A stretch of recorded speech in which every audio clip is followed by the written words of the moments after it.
Hello and salutations, everyone. Today, I bring to you another workshop video. Man, that intro sounded so much more better in my head before I said it out loud. But hey, everything can always be perfect, right? It is what it is. So today I'm bringing you guys another workshop video. I'm trying to get everything pulled up and around. I do apologize for not having it. I was having some issues with my OBS. So I was just trying to make sure that it was going to go through just fine. So I hope everyone is doing okay today. Today was a great day for me. Bit tiresome. Work was a bit stressful today, but we did have some pretty good times. All right. So the first thing that I'm trying to come up with, and it's always so dandy difficult, is a name. Today we are making a gnome bard. So I need gnome names. Uh-huh. I just pulled up a bunch of gnome names. Gnome names. We're gonna call them Fancy.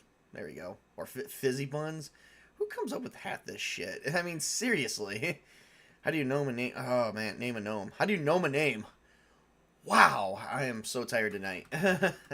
I am so sorry, everybody. I'm just going to look up some known names from Dungeons and Dragons. Or Pathfinder. Pathfinder works, too. There we go. Okay. Well, I guess the thing is, we got to figure out, do we want a male name or a female name? Well, let's roll the dice on that one, shall we? We'll do odds for men, for a male, and evens for a female. It's an odd, so it's a male.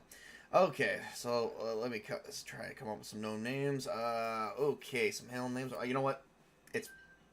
Yeah. I think I got it. Yeah, there we go. I came up with a gnome name. We're gonna call our gnome wizard Gimbal. The great and powerful Gimbal. Yeah, it doesn't sound half as funny. Alright, so now that my screen is up, I don't know if I'm doing a regular screen share or if I'm not doing a secondary screen share. Ugh. And yes, I have screens named secondary screen share.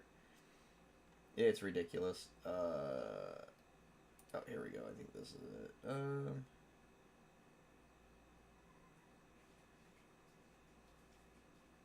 Oh, no, there's my screen share.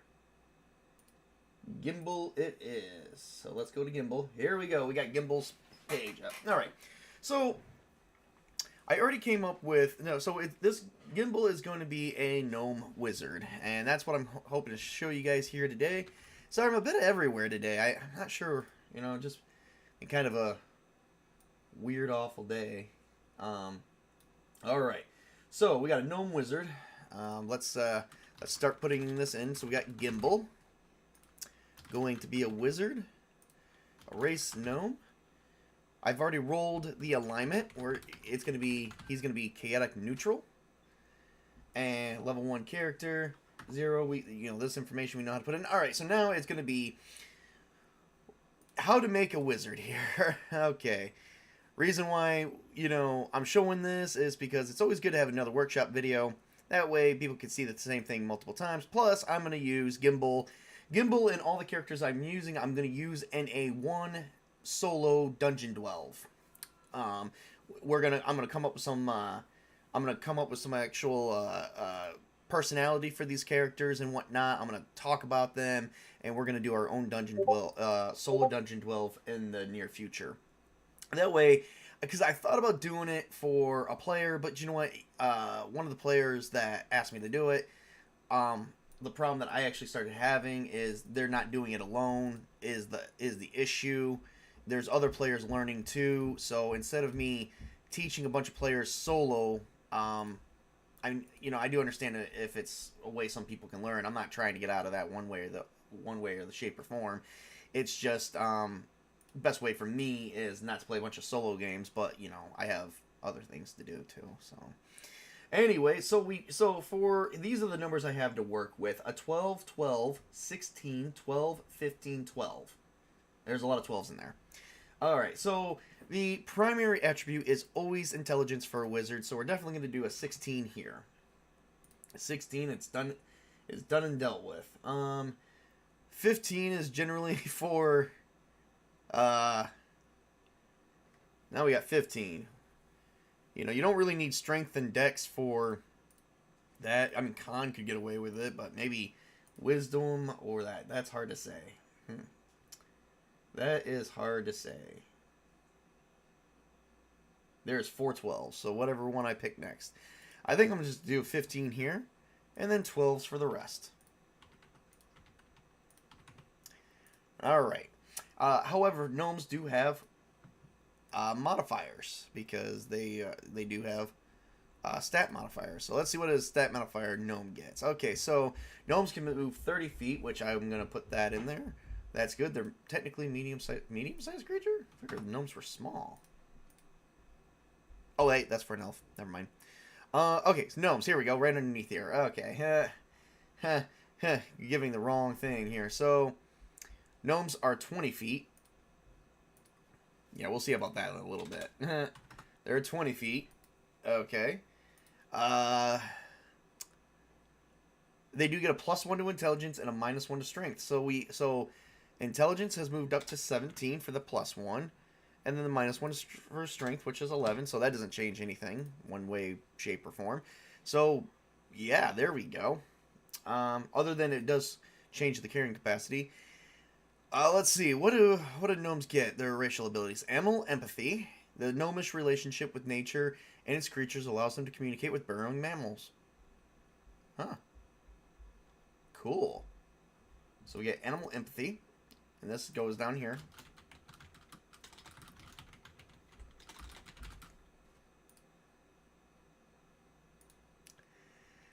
Combat expertise against goblins and kobolds, which means they get a +1.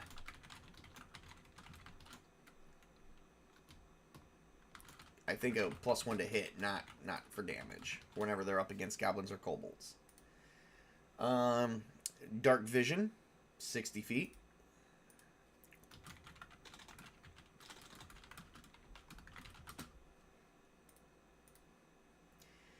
Enhanced hearing, +3 bonus to all listening checks.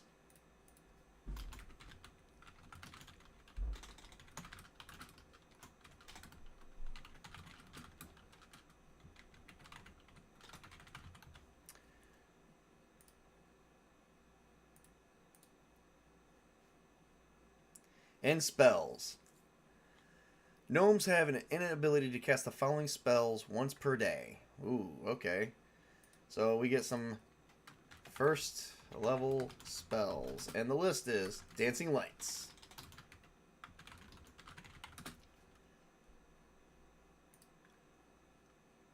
Ghost Sound, and man, I can never say this, and neither can anyone else.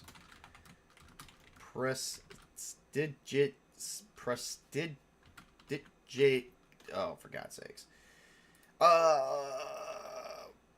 Prestidigitation. You know what I'm trying to say. It got smaller in there. I don't really care. I'm not going to use up another line for that. So, yeah, there we go. And gnomes also get a +3 to listening.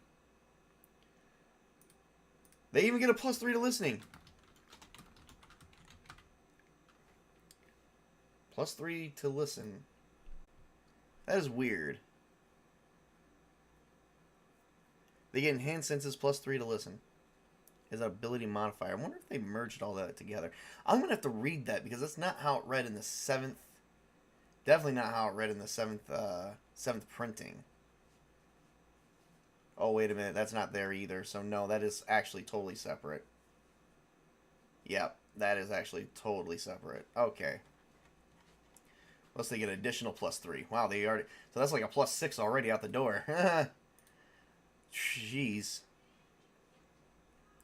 Wow. Okay, so now we already know about the modifiers. You know, sometimes I'm still getting hung up between like these numbers like 15 and 17, but I know through 9 through 12 are all 0 out. 15, I believe, is a +1. 17, I believe, is a +2, but I'm going to double check that.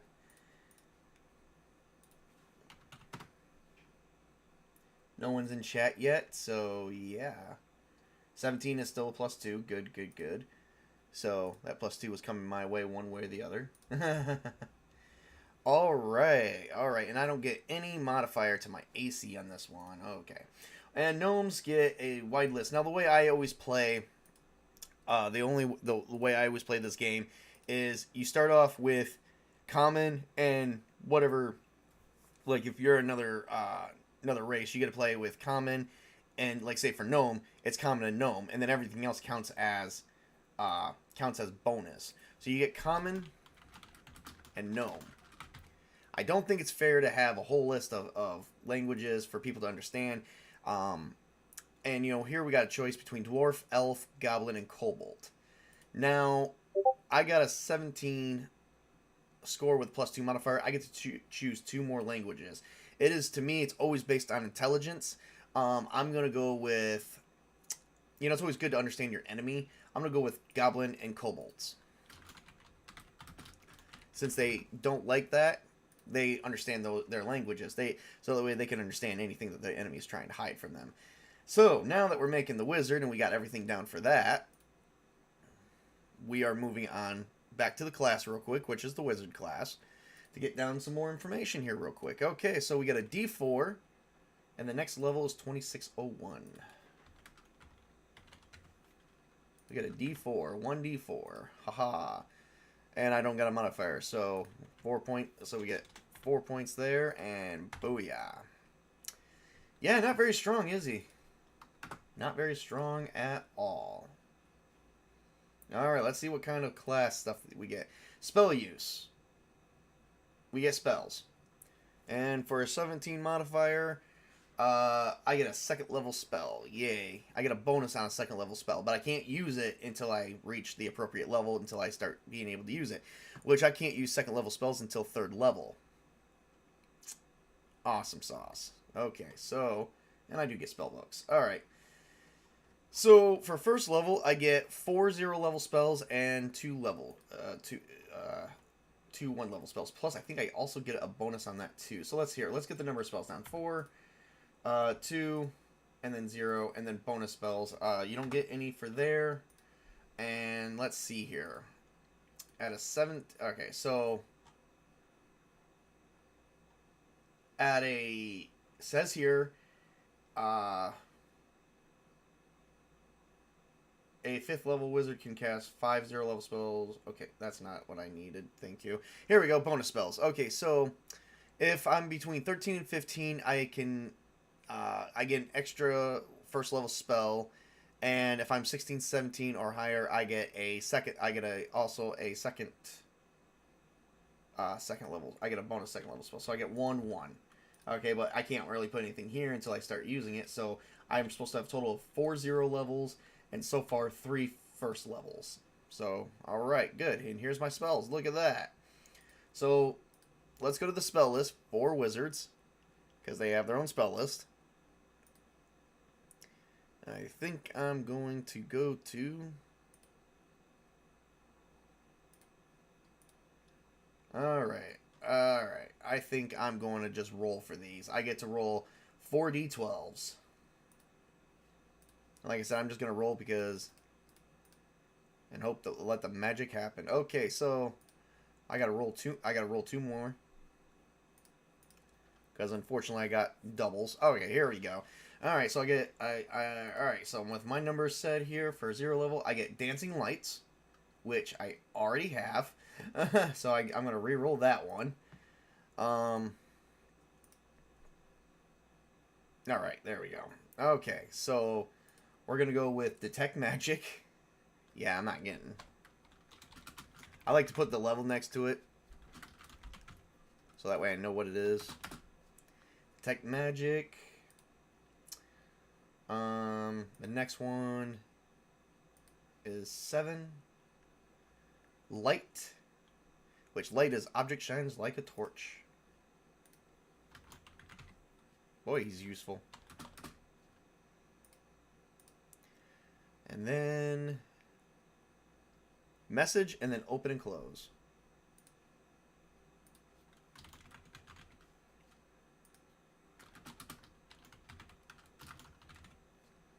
And then I get 3 first level spells. So, that being said, I'm going to... I believe it's D12 I get to roll. If not, oh well. And it's not, it's D20s. Okay, we're going to take these back and... Alright, gotta re-roll 1. There we go. Starting with 2. Alright, and these have numbers by them, so that way that's how I know I can randomize them. I get Burning Hands. That is actually pretty damn useful.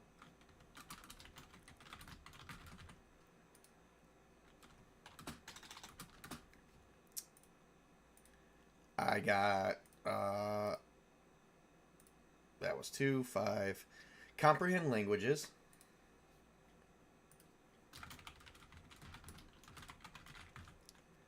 And the final one. Dun, dun, dun, dun. The final one, which is 9. And it's Hold Portal, which holds the door shut.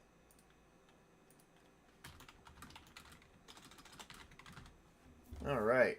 Well, hopefully that becomes useful at some point. Not sure when.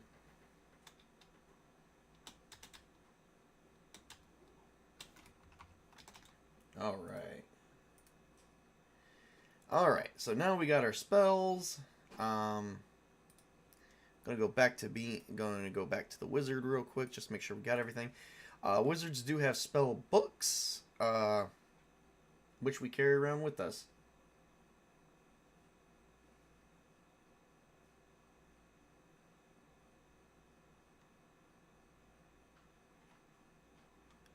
Huh. Wizard spellbook. Okay. Cool. Which we're gonna put right here and go Wizard spellbook. I don't know if books weigh anything in here, but we'll worry about that later. Alright. Spells and bonus spells. Good enough. Alright. And now it's time to get the bonus to hit. All 0 at first level. Huh.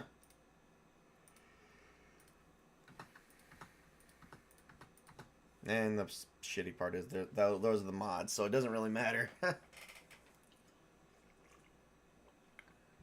Okay. So the next step is, as of course, equipment.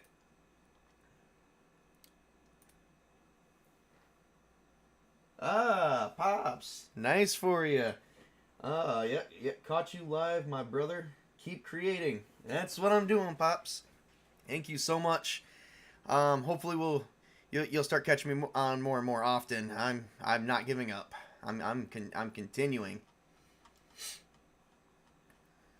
All right, so we have to go to the starting gold for the wizards, which they get to roll 1d10 and times it by 10. Yay.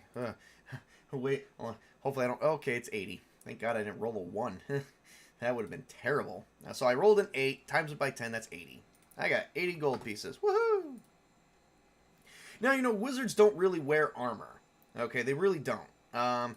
Actually says probably in here that they have armor... They don't have... Nope, they wear no armor at all. And they really can only use club, daggers, darts, and a staff.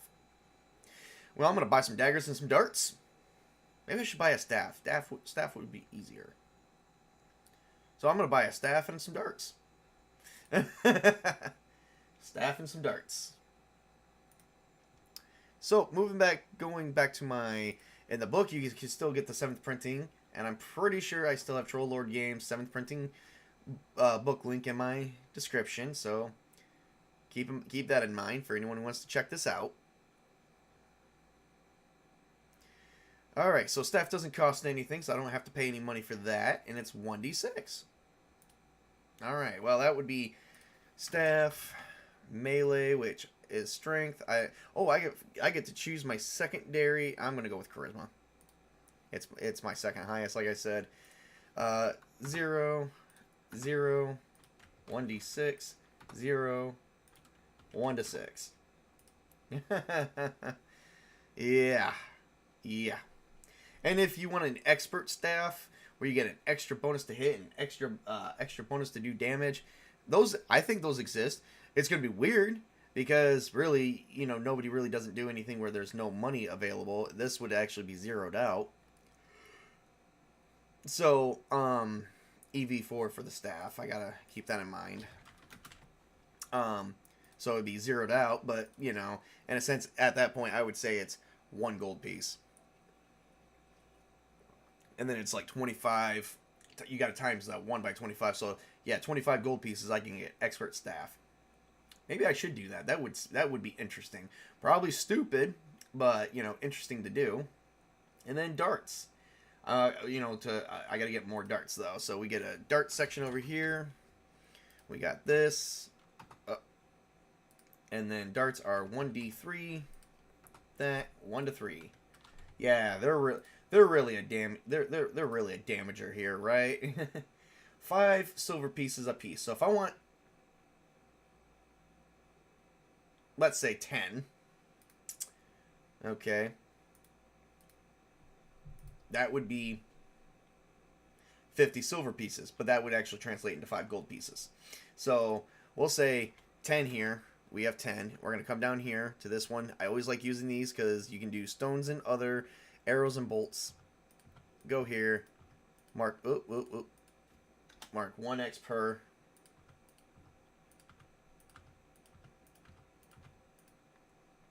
$10. That is 5 gold pieces.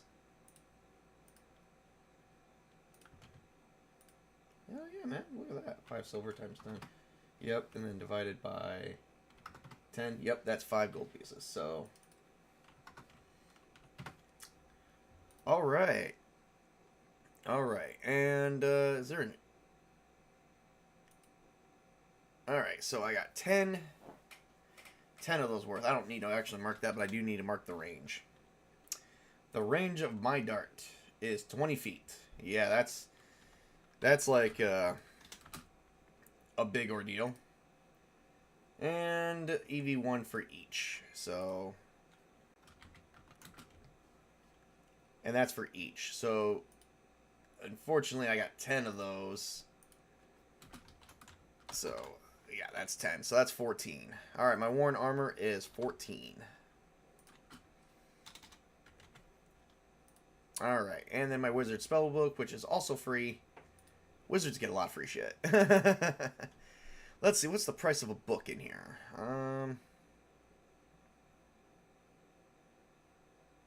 Does not say. Maybe books don't really have any. I mean, parchment and paper doesn't really have any applicable, so maybe books don't have any applicable. I mean, they're books, they're paper, right? 10 sheets of paper don't have anything applicable. Let's check that out real quick. Yes. Okay, so only if you buy it in bulk. So if I have a 100-page book, let's say a 100-page book, and every 10 of them, so then it would be EV10.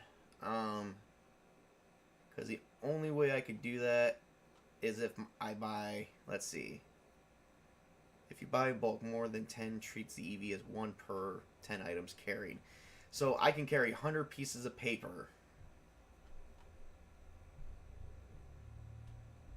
Yeah, I gotta buy 10 pieces of paper 10 times. So 100 pieces of paper counts as an EV of 1. So yeah, the book doesn't weigh virtually nothing.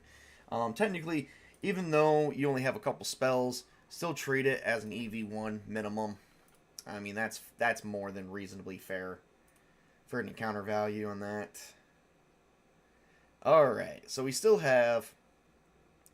Well, we gotta get some regular clothing for our poor... let's see. Well, let's give him a robe. Okay, let's see. Do we got anything for regular clothing around here? Don't think so. No, it's not armor. I mean, we'll just say he's got a robe. The robe costs, as well. The robe is an EV of 2. 1 gold piece. Alright, so we are down to 74.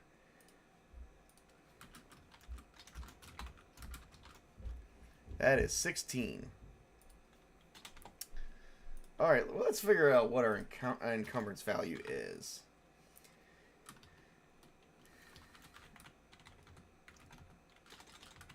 Alright, unburden, burden. Now you do remember that burden you can carry up to 3 times your amount. So over that. Alright, so my total that I can carry without being encumbered is my strength value, and then plus 3 if I got either strength or con as prime, and then plus 6 if I got both, and I don't. It's 11. So we'll say 11 here, and then 12 to 33, and 34 plus.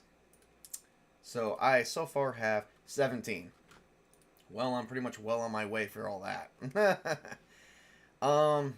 I still have 75 gold pieces. I don't know what else a wizard would need, but I'm gonna help out the poor wizard here by giving him his own backpack, which has a capacity of 8 items. With that being said, I can at least do this. So I have a backpack, and the wizard booklet is going to go in there. Capacity of 8.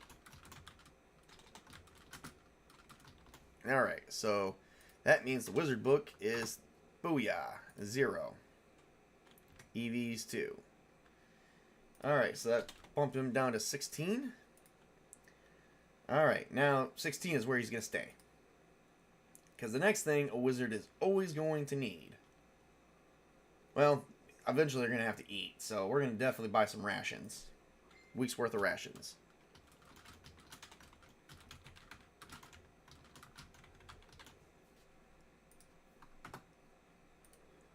Alright, with the week's worth of rations, we are looking at minus 3 gold pieces. Yeah, the time difference is a little bit hard. If it helps, I only been doing this for 30 minutes, Colin. So you haven't missed much. All right. So down to 71 gold pieces. I don't know what else to buy for a freaking. Well, I guess I guess is there anything to buy for wizard's tools?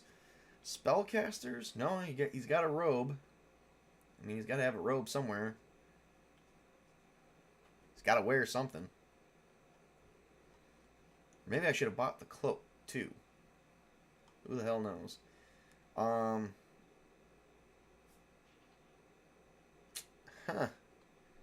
It's hard to freaking say what he would need. Well, you know what? Let's get him a bedroll.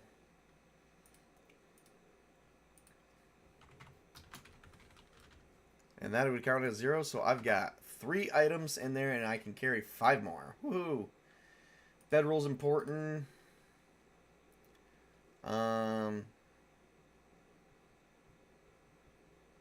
That was 1 silver piece.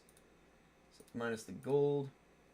We got 70 gold pieces and 9 silver left.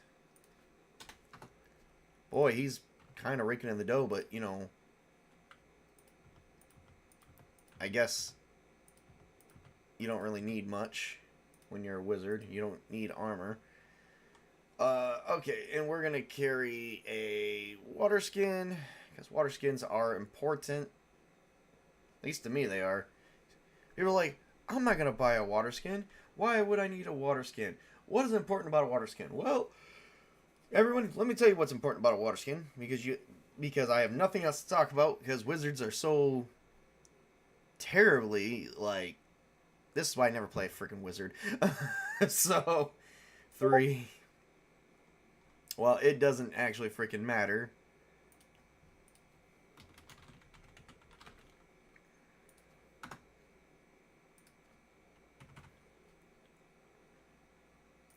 How many gold pieces is that?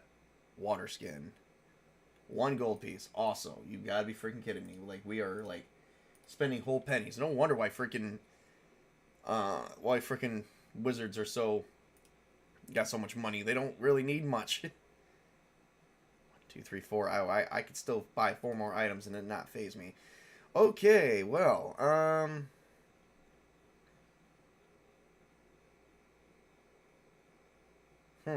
don't think he's going to need a tent. Well, he may need a tent. At least a one-person tent. We'll do a small tent. That could fit in the backpack, too. 10 gold pieces. Finally, we're getting somewhere. 1, 2, 3, 4, 5. Okay, I got 3 more items I could buy, and I still got 59 gold pieces and 9 silver to do. I guess we will need quill and some paper.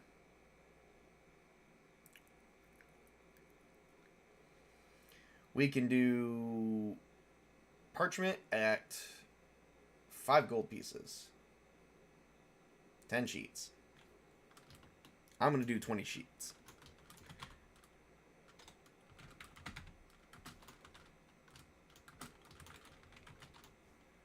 That's buying it twice, basically. So that's 1, 2. All right, so that's 1, 2, 3, 4, 5, 6, 7.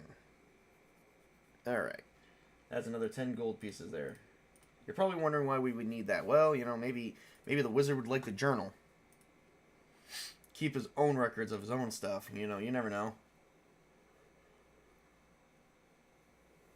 All right. And he's definitely going to need a... Let's do a hooded lantern for 7 gold pieces.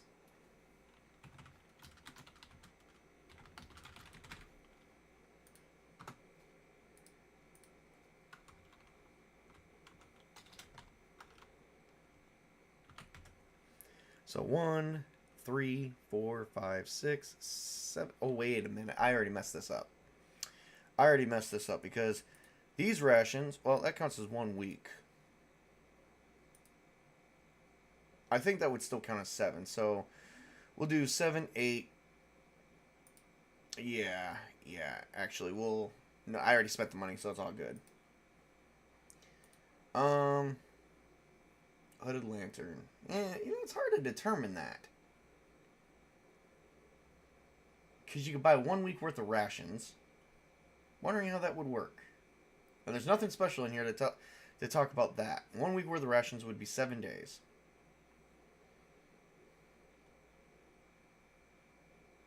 That would still count as 1 slot. Based on size and whatnot. Bandages, that would be separate. So yeah. That would still count as 1 slot. I guess I'm gonna have to rule it. That would still count as 1 slot unless I bought 2 weeks worth. Like what I did here, I bought 10 sheets, but because I bought it twice, that would only be 20 sheets, but because of the size, it would only take up 1 slot. Technically speaking. Oh, spell components, belt pouches. Did you get Wizard's Hate? How else does anyone going to know you're a wizard? Oh, and please tell me you called him Harry. Ink. Okay. No, I didn't get Ink yet, and no, I called him... No, he's Gimbal. Can wizards conjure food / what? They I don't know if they can. I don't remember seeing it as a spell. 1, 3, 4. No, 1, 3, 4, 5. 1. For God's sakes. 1, 3, 4, 5, 6, 7, and an 8. Oh, that's all of it. All right, and you're right. We forgot to get ink. How much does ink cost in here? We need ink. Ink 1 ounce is 8 gold pieces. Holy crap. Ink is expensive, and that's only for 1 ounce.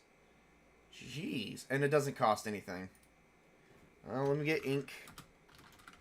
1 ounce. Buy it 1 time. Doesn't cost anything, so it's still... So even though I can't carry it in the book bag, it still has a 0. So, heck yeah. 1 ounce is like 8 gold pieces. Holy hell. That's expensive. Oh, and we are definitely going to need...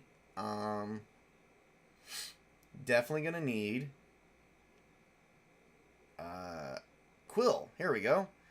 I can get a dozen of quill. Oh no, that's quiver dozen. 12 projectiles. Or I can get a score which is a quiver of 20 projectile. Oh, okay. So that means the arrows have been openly, freely not doing stuff.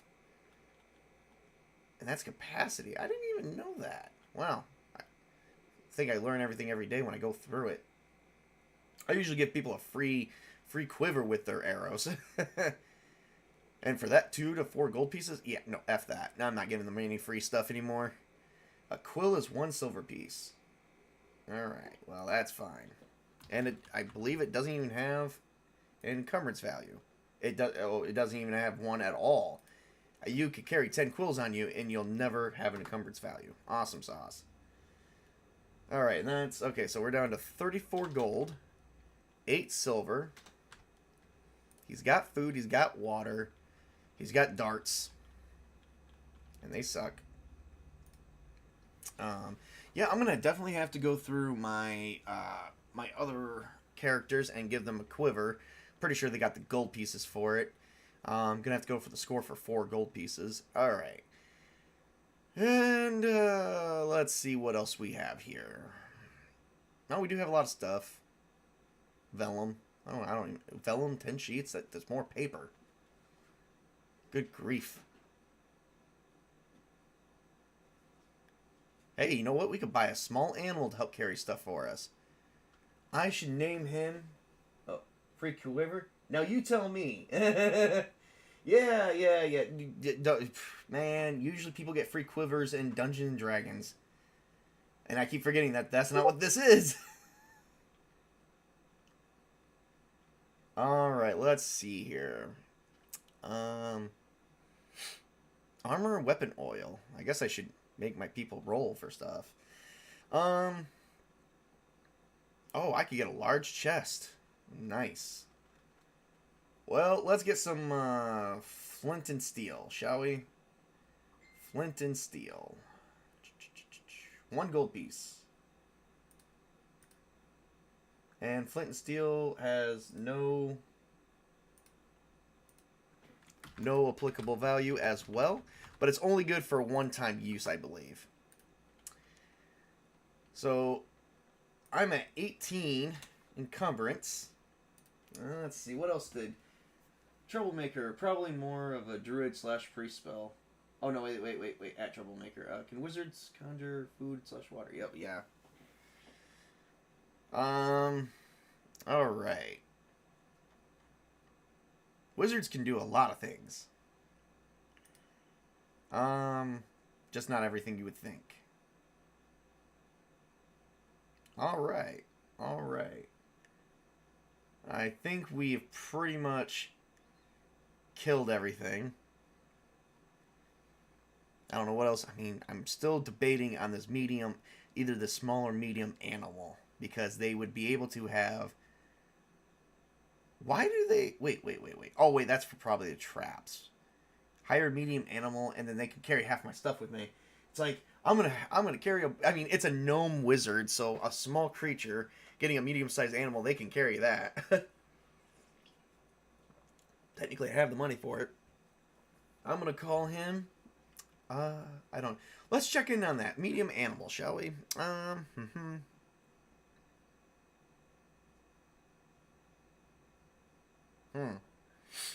don't know where we buy the animals at, right? Let's see. No, barding chain, bits and brittles, a longboat. I don't think we need that. I think I'd have to get the castle keeper to say, oh, here we go. Animals. Let's see, we have barding chain, barding full plate. I don't know what the hell a barding is.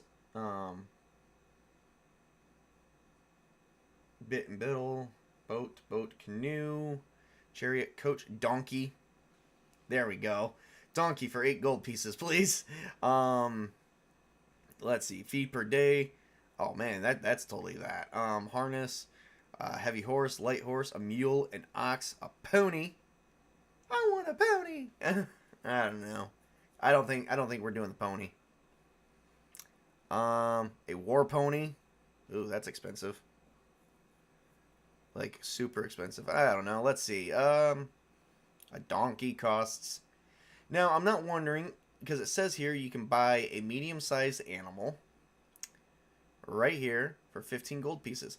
Now, I'm not wondering if that is including feed. So, basically, I get a donkey, and I also get to feed it. Oh, wait, the feed's also 10 pounds per copper. Yeah, we ain't doing that. Unless I make it the donkey. But the donkey will eat all the food, and I'll be like, oh, man, no, that does not work. You might want gloves. I can't see why flint and steel would be a one-time use in reality. Fire starter kit as a kindling, maybe. No, neither can I. You know, that's why I kind of wish they kind of, like, maybe did that. Because it's like, why would you buy multiple... I mean, because, I mean, I guess it could be more than a few-time use. Like, a lot. Like, probably till you wear it out, like, 100 times or something like that. I just don't understand why they, instead of, like, saying, like, a dash, like, if I go up here to, I saw it over here, like, you go to quill, and it says, oh, okay, there's no applicable value whatsoever. You could have 100 quill pens. The point is, it'll never generate an encumbrance value. But flint and steel does generate an encumbrance value. Now, argumentatively, where is it at? Flint and steel does generate. Now, argumentatively, why would you need... Now, that's if you buy 10 flint and steel. Why would you need 10 flint and steel if it has 100-time use? I mean, unless you lose it, but it doesn't make any sense. They might as well put a line through it, because who would buy that? I mean, granted, it also only costs 1 gold piece. So I'm not 100% sure what that really is. I mean, I'm probably going to probably just look that up just to... You know, see, and that's just for my own personal trying to educate myself type of deal. That doesn't have anything that's not something that's going to come up in as far as I'm concerned. That's not something that's going to come up ever in game for us. Barding is a horse armor. You might also want saddlebags or similar to actually carry stuff. Yeah, unfortunately, we're down to like 33 gold, so I think we're going to call it on that. Minus 33. We're at 33 gold and 8 silver. Yeah, definitely. So, this poor guy, this poor little gnome wizard, Gimbal, we call him the Great and Powerful Gimbal. Yeah, don't even take that seriously. So we got 10 AC. He's screwed. Anyway, 10 AC and 4 hit points. This is what wizards look like, guys. Nothing to really speak of, right? I don't know though. Those spells are pretty damn good. And I mean, look at this. You know, we got some things in the backpack and some things we don't. So, all right. So we got 18 total for burden. Which we're burden, that's it. So I get to lose 10 feet and then challenge rating of 2 from dexterity checks, which, yeah, that's terrible. And I'm already down to 10 feet. I can only go half my speed. No! We'll fix that. I mean, we'll make room. Oh, well. Actually, a lot of it's just in the freaking shit he's carrying. Because 20 dart, 1 dart carries 1 EV. I got 10 of them, so that means I'm doing 10 EV for a staff. I wonder if I should make that. I'm still debating. No. Why would you do that? Like, that makes no sense. I am debating whether or not I should give him an expert staff, which is a magical staff. See, the expert weapon costs, there's expert and greater expert, which costs 10 times more. And a staff is free, but you still have to, like, make it cost, like, 10 gold pieces. And then I could get a greater. Which still gives me another +1/+1 for the greater expert, which would only be, you know, making it 1, that would be 25. I mean, yeah. Get a big, strong knight to carry you. Yeah. For trading, maybe, unlike modern lighter, flint and steel doesn't actually need fuel. No, true that. That's what I'm thinking. And then get a big, strong knight to carry you. Well, we do have Sir Brian of Egg Sample that can carry the poor little gnome. Yeah, I'm so not doing that.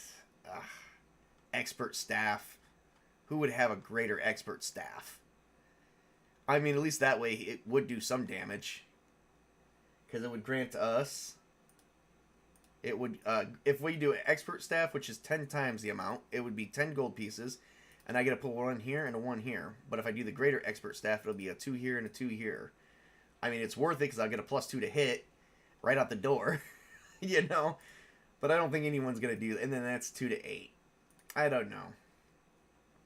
I don't know. Magical staffing.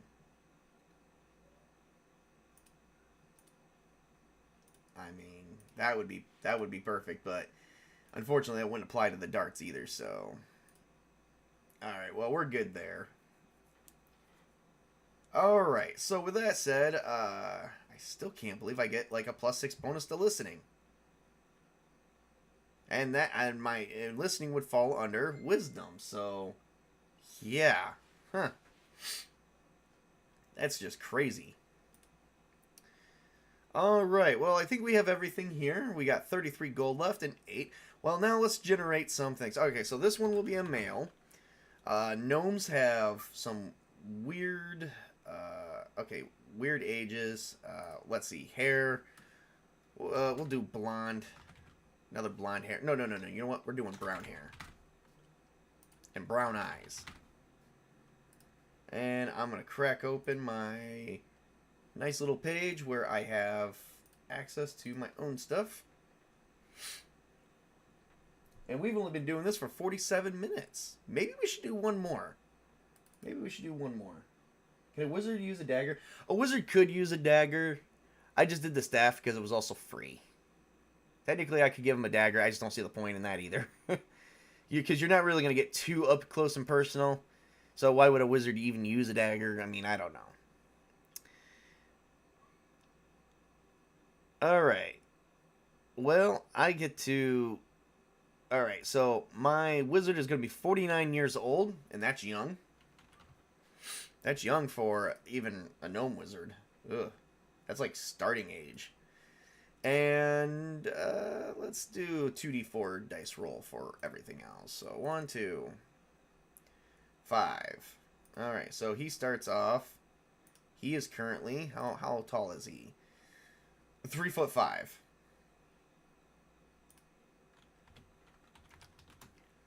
And then his freaking weight is 2d4. That's it. Oh, holy crap. Starts off at 35 pounds. Huh. Well, what do we get here? 41 pounds. This is like a really small person. So, sneak attack. Wizards can't do sneak attack. He's not even proficient in it. Look at that. He's not proficient in it. You know what though? But he does have burning hand. He does have burning hands, and if he has to hold the door shut, he at least can hold portal for a little bit before it starts giving away. And he can also light, use light, which is kind of like a torch burning thing for a staff. It's like he's Gandalf. He is this world's version of Gandalf. So that is pretty much about it that I have here for today. Well, you know what? We didn't really spend a whole lot of time building on this, so that's okay. Let's do one more. I do have one more planned. Bonus, because we got this done so easily. I'm now doing a bonus character for the day. So I've been thinking long and hard what the other character should be. And I'm not going to tell you what it is right now. Just give me a minute.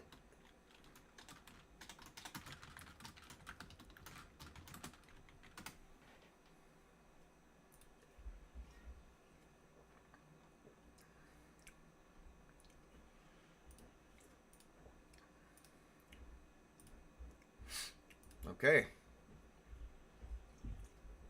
This will be a male character. So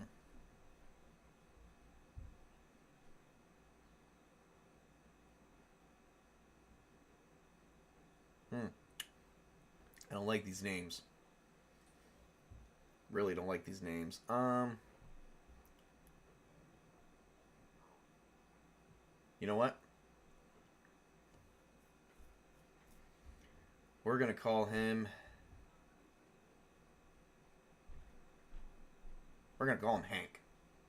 That's what we're going to call him. It's going to be like, hey, you know, and then you got to say it in an annoying voice. Go like, hey, Hank. It'd be like, instead of saying, hey, what's up, Hank? It'd be like, hey, Hank. There you go. We're going to call him Hank. Hank with an E. So, let's go back to, let's get here. I'm going to, oh, crap monkeys. Maybe I got to, all right. Cleric? No, not a cleric. Not a cleric. Nope. So it's going to be Hank, and he's going to be a bard, and he is a half-orc. And his alignment is going to be, and I already rolled for this on a previous thing, neutral good. So we have a, what do we have?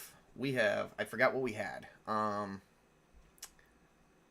know we had a lawful evil, chaotic evil. That last one was, I think, chaotic good, and this one's neutral good. Or, no. The other one was chaotic neutral. That's right. I believe Gimbal is chaotic neutral, and we got neutral good here. So I guess we're going to have to analyze this. I don't know. I think we should analyze, like, how would this party function? Because I didn't read the description for the last one.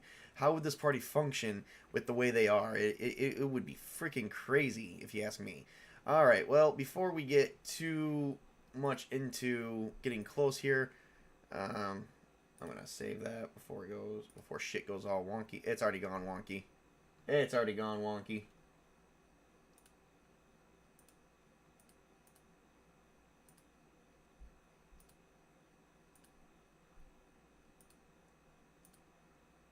Yep, it went wonky. Alright, I gotta exit out of everything. Give me a second. Alright, there we go. Alright, we're gonna go with Hank. He's gonna be a bard. Are you aware that the Oxen Venture channel, they play D&D every week? I am not. That is the first one. That is the first time I ever heard of them.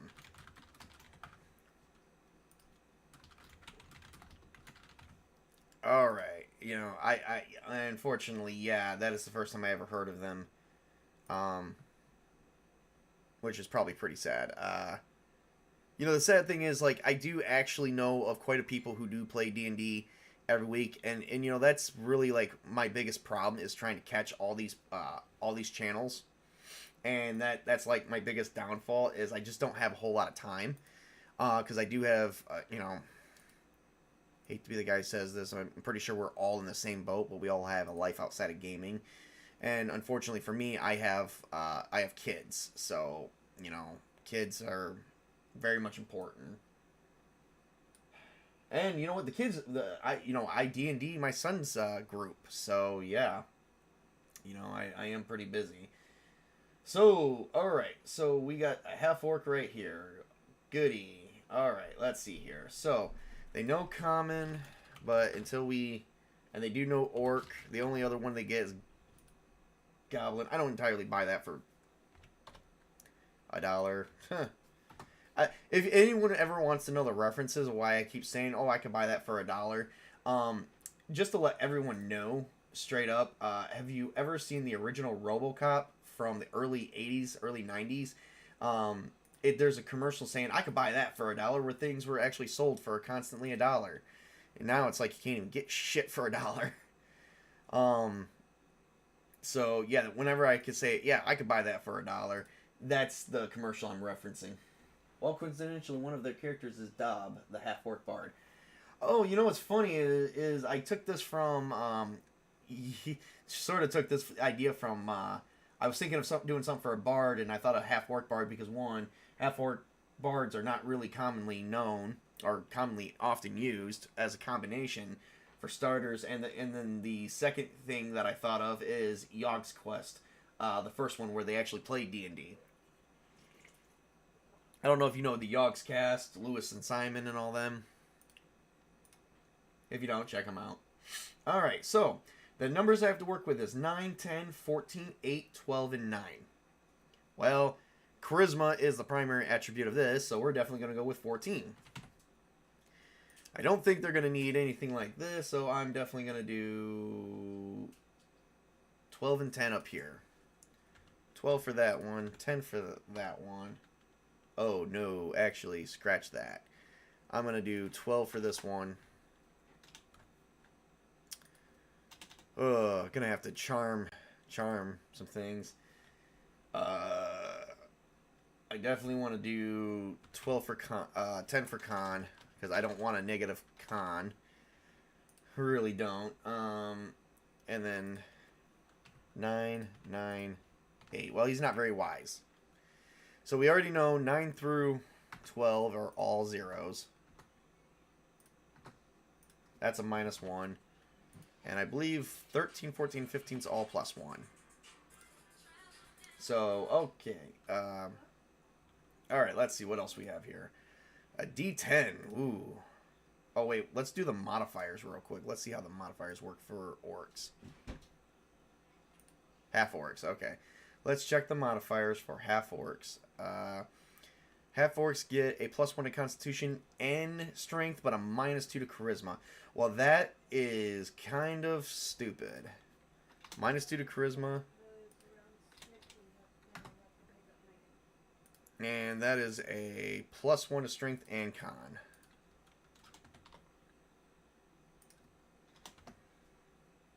He has no positive modifier. The only positive modifier he has is a 0. Wow, that's terrible. Oh, well, we'll see how he does. I'm going to definitely make... I'm going to make Strength his secondary attribute, probably just for the simple fact of, oh boy, look at that. You did just check the half-orc adjustments. Yeah, I just now checked, you know, and it's like, well, I didn't have good things to do. Technically, yeah, I even put my best score in it, but if I put any other score in it, it would be under, definitely under. So, I got to, hang on, Colin, I gotta jump in my control panel because we have a bot trying to get people. Stupid as bots, they don't know how to leave me the hell alone.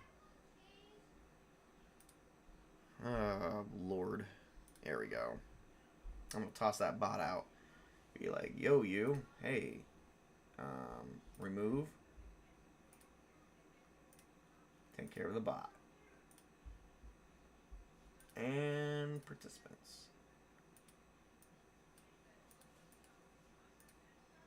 Alright, it'll be out of here soon enough. Alright, it's taken care of. Alright, goodbye. Back to what it was I was doing. Okay. Whew. Well, you know what? It is what it is with that one. So, let's see. 10. He still has 10 HP, so I'm not going to really argue too much. Alright, and what else does a bard get? Oh, wait a minute. We got some more here. We also got a +2 to track. Let's get the, yeah, let's do this. We get dark vision within 60 feet, enhanced sense and smell, which that's pretty good. Look at this. Dark vision, 60 feet. Enhanced sense and smell, which I'm willing to bet is like +2 or something. I can have senses of smell within 30 feet. Oh, I don't get any modifiers. I can just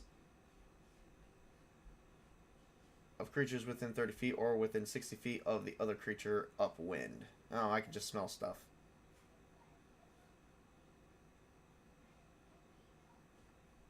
Martial prowess. Oh, okay. And if I don't wear any armor, I get a +1 to my AC. Nice.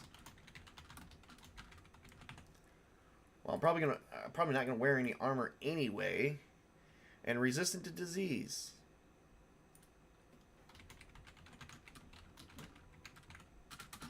+2 bonus to, I believe that's Constitution saving throw, to all disease saving throw.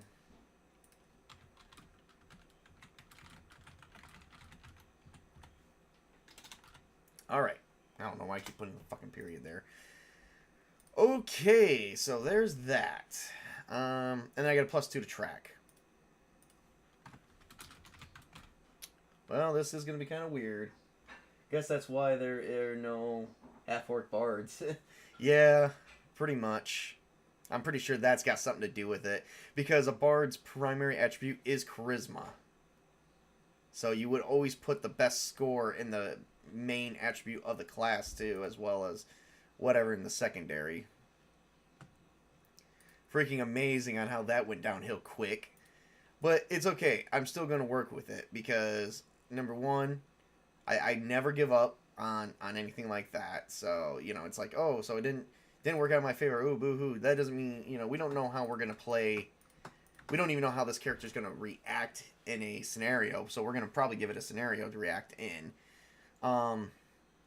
We'll get to see, maybe we'll see some things unravel. So we get Decipher Script, Exalt, inspires companions by exaltation, +2 to 81 attribute check. Nice. Alright, so we get, which is intelligence, charisma. Okay, so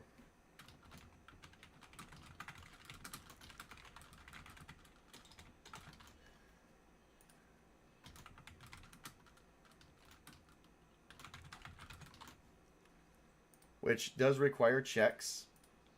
And then legend lore. Check specific facts or events.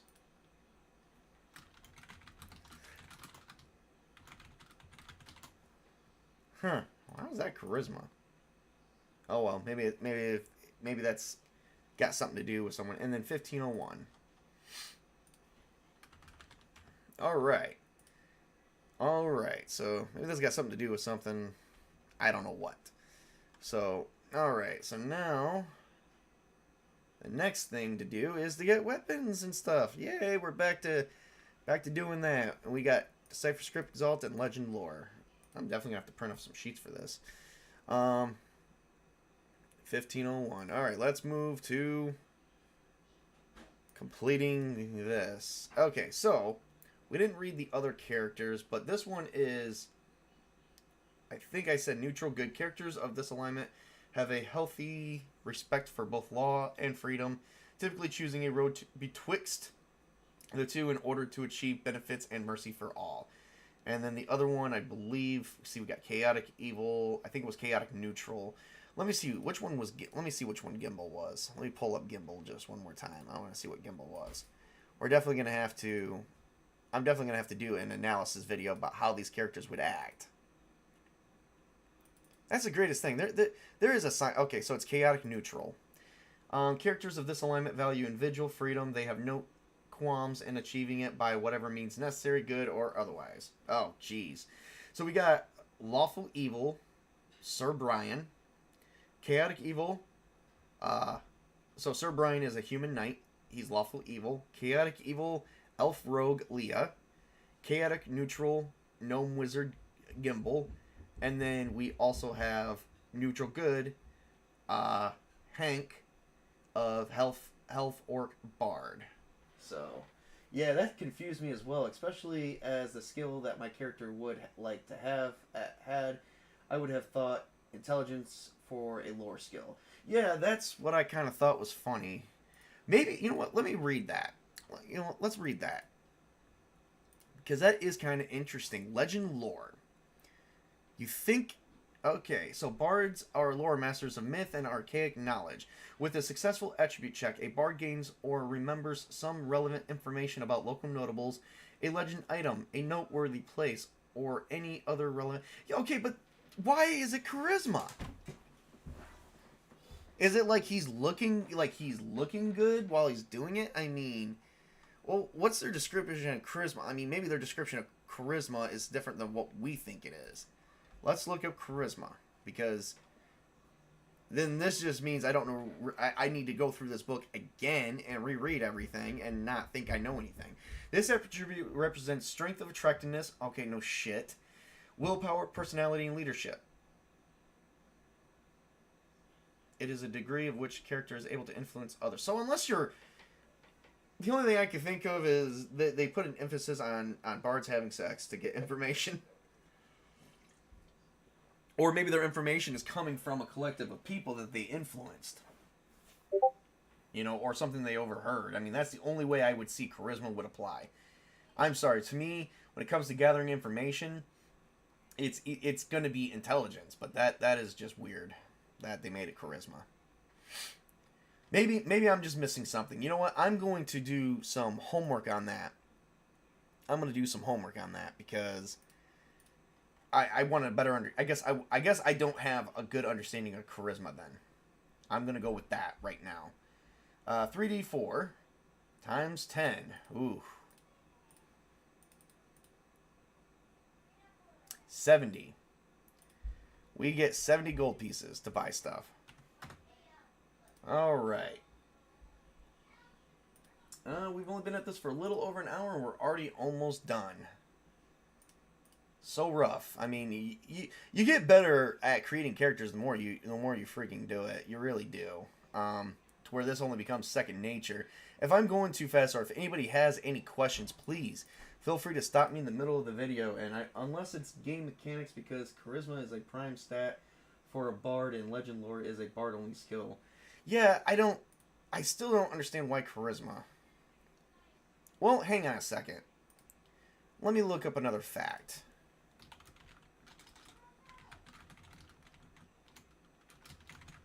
I'm going to look up Bard for Pathfinder, because I used to play Pathfinder back in the day. And Bardic Knowledge.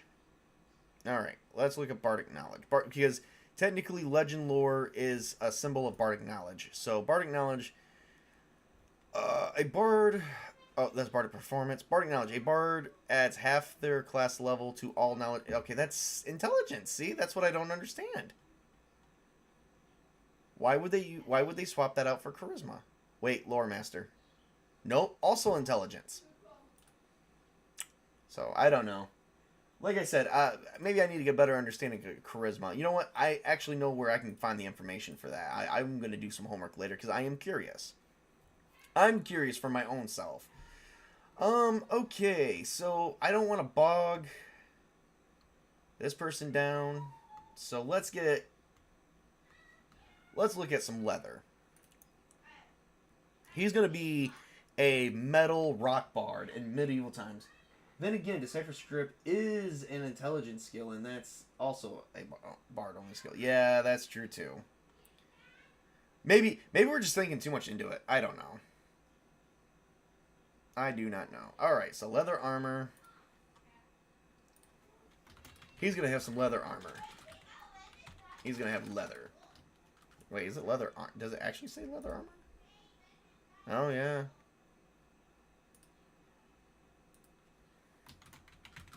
Alright, EV2. And I also get a +2 to that. I don't get nothing here for that. I'm probably not going to use a shield. So that's not, so he's not as easy to hit as some people. That's also 10. Alright. And I can only use certain weapons. So what weapon would be good for a bard? Broadsword, bow, club, dagger, dart, hand axe, hammers, javelin, longsword. Longsword's pretty good. You know what? I'm going to do a rapier. Just because I like rapiers. And rapier and, I don't think a javelin's pretty good. We're going to do a rapier and we're going to do a bow of some kind. There we go. So he's got his melee weapon. And now the reason why, rapier is because, charisma is supposed to look good while doing it. Then anytime I think of a rapier, I think of George Takei. Or George Takei, excuse me. I said that wrong. I think of George Takei. George Takei, I'm a big fan of his. Really am, because I love Star Trek. Of course, you learned that last night, Colin, so... if only I can remember everything. Can't always remember everything, though. That is the only thing. Okay, so rapier... 20 gold pieces. Dear Lord, that is expensive. But, hey, whatever. 3 EV. 1d6. Oh,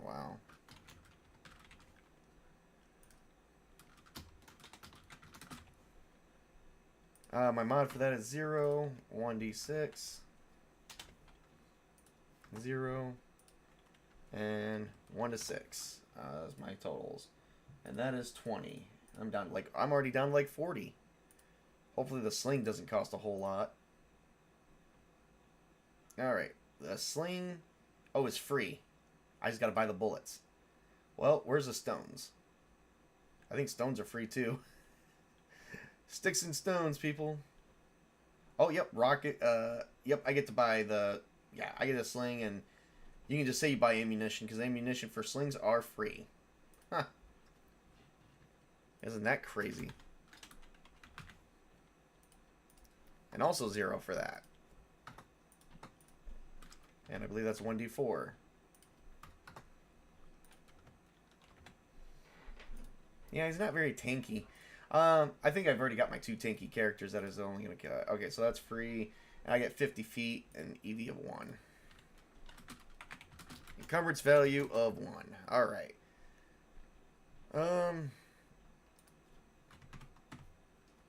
So let's see here. That's 6. Awesome sauce. Alright, now.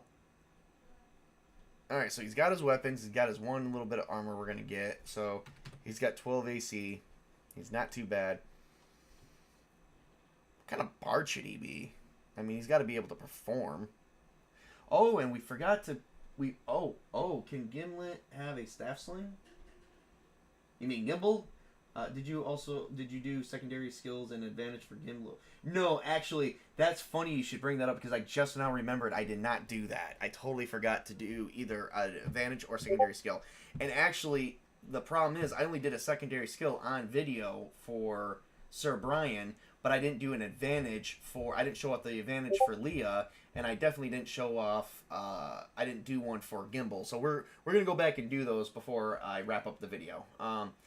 Because we're still at an hour and 15 minutes, and we're pretty much, you know, ending this at this moment, because I only have 40 gold pieces already left, so we're going to go back to all the other characters here in a minute. Something I've been kind of not doing in my videos, and I really should be, because it's not mandatory for you guys to do these in Castles and Crusades. This is just something that I'm allowing as a GM. It is my choice to do this. It's definitely not mandatory in the rules, but I'm doing it because, okay, and we're going to do stones, which are also free, so we're just going to fill up the freaking stones. Pick up stone. These got to be like tiny ass stones, so... Oh. So 5, 10, 15, 20, 25. I mean, if you're carrying around 25 rocks, you're obviously going to have some type of weight. I'm going to go with 3. I don't care, because we don't know how big the game mechanics would allow them to actually be. And no matter what, they only do 1d4 damage. So, and the instrument for the bard. Yes, I got to get an instrument for the bard. I still got to do that plus his food. Yes, you are right about that one. Okay, so unburden. 10 plus 3, that's 13. Alright, 14 to, I think, 39. I was right, 39.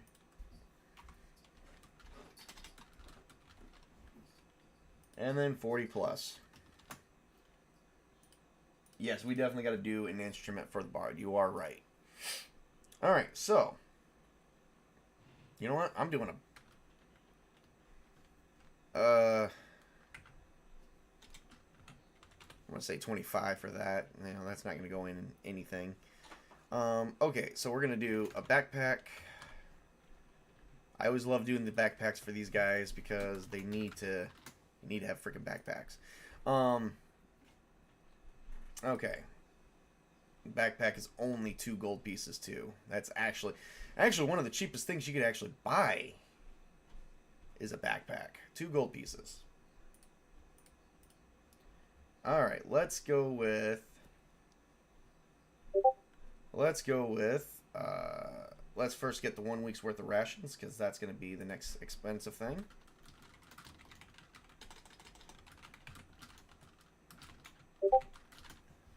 Stones are going to count also as just 1 slot, even though there's 25 of them, because you can get 20 arrows that count as 1 slot. I really got to get the slot capacity down a little bit more, but it doesn't actually it doesn't actually. Oh, what's the word? Not alleviate. What am I thinking of? It doesn't. Something means specific. I would suggest if one is thinking of real world, a belt pouch for the stones. Good point. Good point. Why put them in a backpack? Belt pouch would be better. So need a belt. Yeah, belt.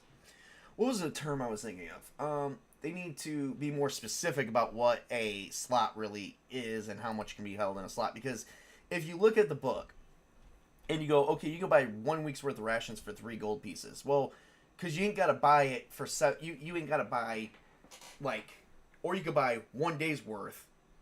And the way it goes is, okay, so 1 day's worth is roughly 35 silver pieces, which is 3 gold pieces and 5 silver pieces if you were to buy them individually, and they would count as individual items. And then the 1 week ration pouch is only 3 gold pieces, and the weight is distributed. It's not exact 1-to-1. Like, it's not like, okay, so the 1 week isn't 7 times more, and it actually does weigh 7 times more though. But I mean, it just doesn't specifically tell you what a slot costs. So I say if you can buy it and it says this is how much you get for this cost at one time, that counts as 1 slot. What is a baldric pouch? I think a baldric pouch would be good for that. Wait, baldric belt.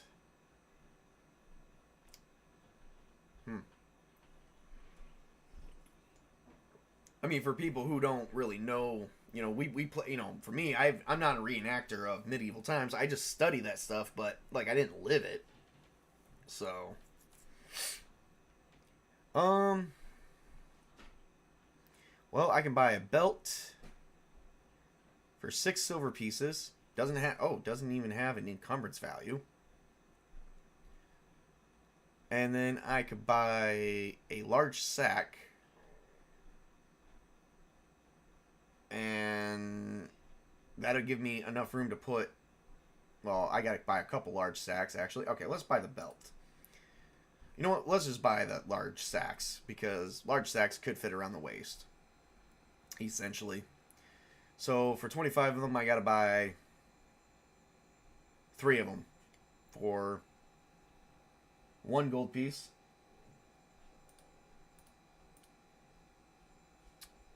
And then another gold piece, but I get 5 silver pieces back. Change. Gotta love change. Okay. So we're at 36 gold and 9 silver.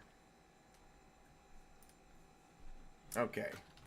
We got large sacks, which has a cap of 10 each. And I bought 3 of them. Okay, and each sack only costs... If it's empty, it doesn't have anything. But if it's full, it's 2.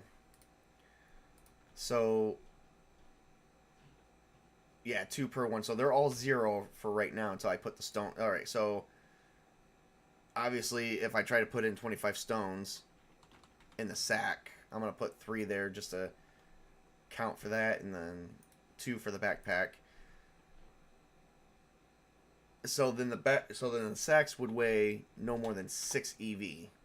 And then this wouldn't weigh anything, argumentatively. So 6, 12, 14. And I still have that only counts for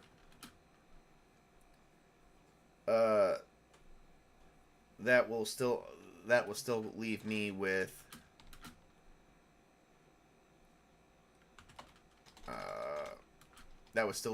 like 5 open slots and a large sack. Or maybe a rapier? Oh, I already bought... Broderick is where you hang your sword from. Oh, okay. And they really need to explain this shit in the book better. Or maybe a rapier. Yeah, I bought a rapier already. We got that one. Alright, so... Yeah, we got large sacks to house the 25 stones, so, none of that counts. Alright, so now... I still got 36 gold pieces left. I need the wet skin, or the water skin, which I think comes to 3 if it's full.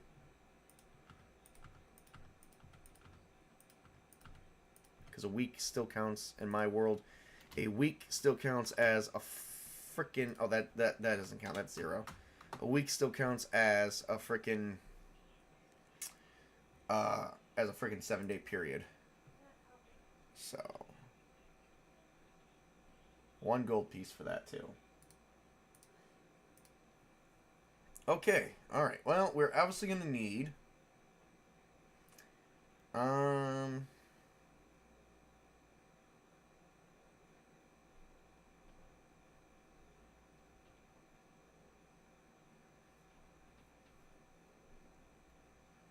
Don't think he's going to need a cape. He can just have regular clothing, which doesn't really cost much. Actually, whether you can, if you just get regular clothing, then you get to have those for free. I guess, because they don't really have anything in here for regular cloths. Probably in the Castle Keeper's Guide they do, but not specifically the Player's Guide. Yeah, glossary would be really helpful. I have no idea, for example, what a callus is. Yeah, isn't that like a beginning weapon or something? Oh, yeah, an Atlas. I don't know, whatever it is, you get like 20 feet on it. You know what? Let's look up what an Atlas is while we're doing this. An Atlas. It looks like a seashell. I'm not even kidding. If you look up what an Atlas is online, it's literally a pointy seashell that looks like a spear. It's really huge, too. Or at least it looks like it's big. I don't know.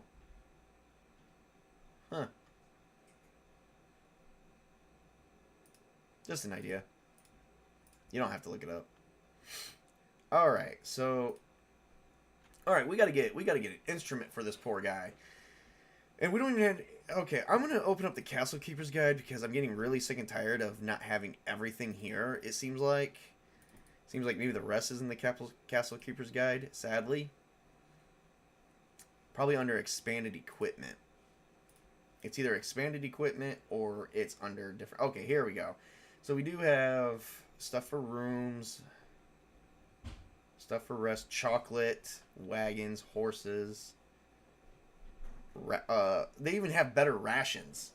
They even tell you what the better rations are, you know, which is weird because we just get standard stuff in the freaking Player's Guide. You think some of this stuff would have actually been in the actual Player's Guide, but no, it's not. But it's just you know, I don't mean to complain. It's just annoying to me because I'm trying to outfit a freaking bard here, which isn't easy to do, especially if you don't have everything you're looking at.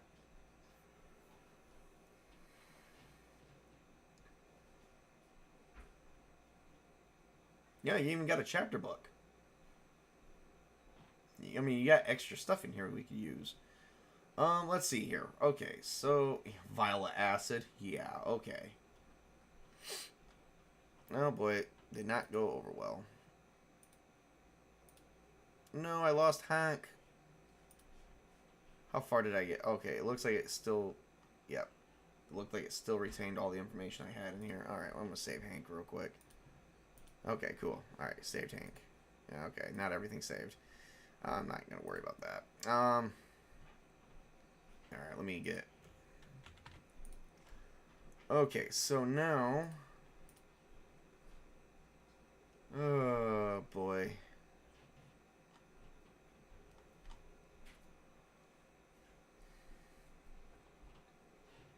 Clothing.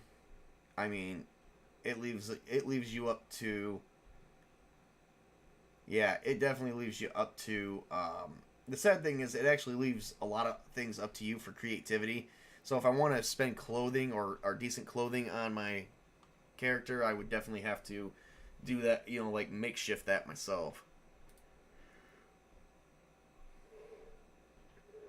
And it looks like that's what they're going to make me do.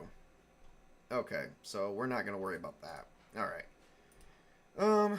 What kind of instrument do you think we should have? Ukulele. There we go. I don't even know how to spell ukulele.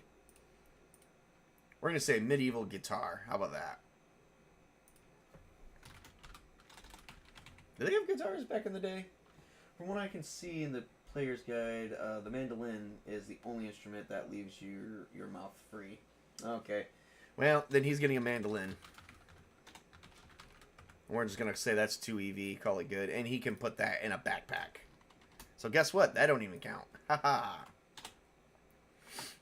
Alright, so we're looking at 6, 12, 14. That is it. Alright, we are done. Oh, wait. Nope, that's 13. I didn't even put in the true thing. Alright, so 13 there. So 14. Oh, man, I'm one down from being... That's it. Just one away from not being burdened at all. So, I lose this for 20. Whoop-de freaking do.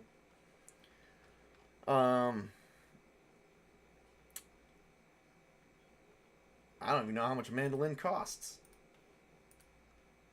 I don't even think we buy instruments in even Pathfinder or Dungeons and Dragons. I'm going to think of it. I think they're just awarded one.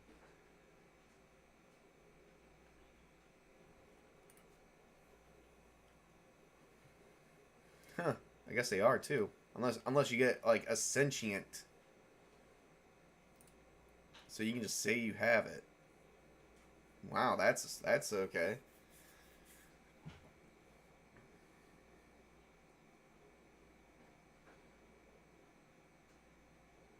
Yep, we're doing a mandolin.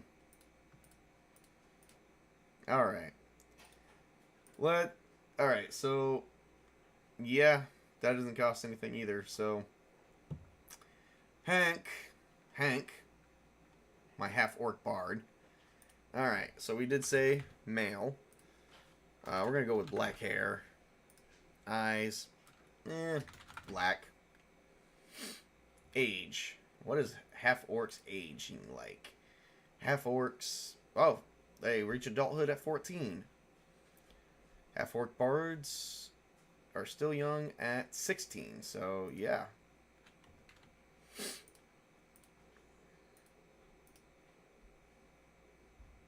Half-orcs start... Okay, so 2d12...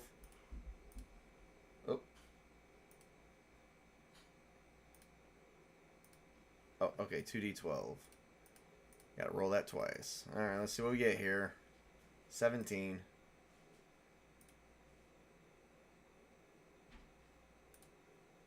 So that's 4, 10, 11, 12, 5, 1, 2, 3, 4, 5, 6, 7, 8, 9, 10, 11, 6, 1, 2, roughly about 6'2". 6'2". Look at that. That's a tall bard. And then I'm gonna roll again for the weight. 13. And that is 13 times 7.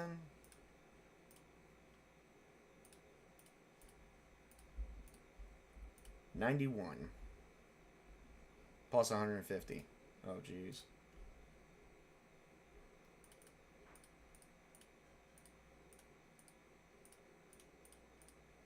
Well, this is a 241-pound half-orc bard. But he's also 6'2". So, 241 pounds. Whoop-de-frickin'-do. Alright, so one of the things I wasn't covering that we should have been doing is either secondary skill or an advantage. Now, we do either or. I'm going to pull up another sheet that I do have to catch this up. Because I was not showing them off when I did all my characters. So we're going to go to Leah over here. Let me save Hank real quick. I have the ability to flip between them. Alright, so we have Leah Cyanodel. She was made in my second video. So you guys saw in my first video with Sir Brian that I went with a secondary skill.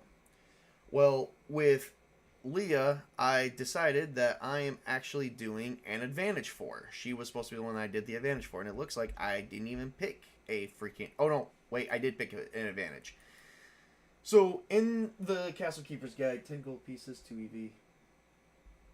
Oh, okay, cool. I didn't know that. I'll subtract that out of Hank here in a minute. Alright, so as you can see right here, I'm going to highlight the advantage. So with Sir Brian, we took a secondary skill, and we took it once, so that does mechanically affect how he handles leadership.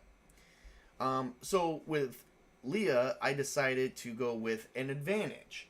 We went with dodge. A +1 to AC in any melee with a single foe. I felt that was pretty much her. So that's what I was supposed to show you guys in the second video and never did. So we're going to show you guys in this video. We're going to start off with Gimbal. Since Gimbal was my third character that I made, we're going to start off with him. All right, we didn't do either a secondary skill or advantage, so let's figure out what we're going to do. Okay? Now, I think we're going to do an advantage with him, and I'm going to explain why. I'm going to choose an advantage because he is a wizard. Wizards do have specific advantages for themselves as well as does a gnome. There's magical advantages, and then there's the gnome heritage advantage. So we're definitely going to be doing something with that. So we're going to go to the skill package, and the very first thing I'm going to do is go to the advantages. And then with Hank, we're going to do secondary skill. Okay, so there's a couple things I could pick for the gnomes. Animal Speaker, Improviser, Cobalt Hunter, which, according to the prerequisites, I cannot do. I can do Animal Speaker if I wanted to, but Improviser, I'd have to have Wisdom as a prime, and I don't. So Improviser's out, Cobalt Hunter's out. I could do Magical Affinity. Some gnomes have a natural aptitude for magic than others. Gnomes who select this feat can cast their innate spells twice per day. That's useful. That's useful, because gnomes do have spells per day. I can also do Scent, which would actually, for some gnomes, a large bulbous nose. We could get advantage on wisdom checks for hidden creatures. And then Trickster we can't do because you have to be an illusionist for that one. So yeah, that's some of the things we can do. However, we could go to the magical advantages, which was where we're going to go.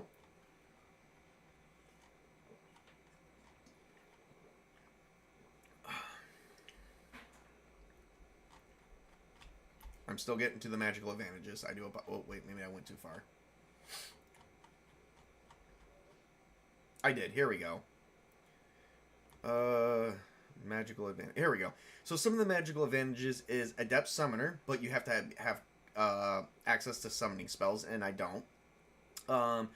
Apprentice Bolt. So this is a low-level wizard and illusionist harness latent magical power to attack enemies. This has a 30-foot range and requires ranged touch attack to hit. Strikes for 1d2 points of force damage plus 1 per every 2 levels. So for this one, so it's like if I take it at level 1, level 3, it'll go up 1 point, level 4, so on and so forth. So at this point, that's one we could take. We can't take Blessed Healer. We could take Great Protector. This character believes the best defense is a good defense. Okay, an intense focus on protective spells and magic has increased the character's ability to use protective magic. And that wouldn't really work for us because he doesn't have any protective magic at this time. We do get Hardy Caster. I don't know if you're meaning to show the list, but we can't see it. No, unfortunately, I'm not showing the list. Let me see if I can show it. I'm not trying to show off too much because this book here is the 8th printing, but I will actually show it this time around. Let me pull up my actual secondary screen. And let me see what we got here. Okay, so here we go. Oh, crap. I got to resize it. Give me a minute. Secondary screen was used for, in case anyone's wondering, secondary screen was used for a totally different situation. Alright, and that is like freaking huge. Did I zoom in on something? Huh. You know what? We're not even gonna worry about that. I'll just do a third screen. We'll do window capture. I'm gonna get rid of this one. So I did purchase the PDFs, yes, but I still get kind of about showing off books because, like I said, it does cost money. And I'm not trying to have troll lords go, "Hey, what you doing, man?" You know, trying to host a video here. They know what I'm doing, but because I still talk, I'm on the troll lords Discord. But anyway, we got Hardy Caster. This character has great concentration, even when wounded. The character's focus on magic makes them difficult to distract. Even physical pain can't keep them from completing their spell. They receive a +3 bonus on concentration checks to avoid spell disruption due to physical damage. So that's a good one because all you need is the ability to cast spells. For some of these other ones, like this is good. This one we can't, like this one, Blessed Healer, we can't do because it's Cleric. We're not a Cleric. Great Protector we can't do because we don't really have any defensive spells yet. Maybe some other time. That one you're going to need Cleric. I'm able to cast wizard spells, but it still needs a intelligence of 15. Well, do we have intelligence of 15 over here? We have intelligence of 17, so we could do that one. That's another good one. Magical Aptitude. Which I get to choose one of these special affinities. Battle Mage, Conjurer's Call, Death Touch, Elemental Affinity. Like, you get a lot. And then, can't do this one because we're not an illusionist. And you got to be a 3rd level illusionist for that one. We don't have the ability to cast Shadow Conjuration yet. That's a much later spell. Quick Cast. You got to have 3rd level spells, and we don't. And this one we could do. Signature Spell. Some spells are so familiar to the character that they can cast them without preparation. Caster who selects this advantage may select one spell for each level of that spell they can cast and cast a spell in place of the other spells. So, for an example, a cleric who chooses Cure Light Wounds as their signature spell for 1st level may cast Cure Light Wounds instead of another spell chosen for the day. So, that's an okay one. The ones I think that Gimbal would benefit from, aside from that gnome spell that we talked about from the heritage list, which I will scroll, since you guys didn't get to see it, we'll scroll right back up and show it.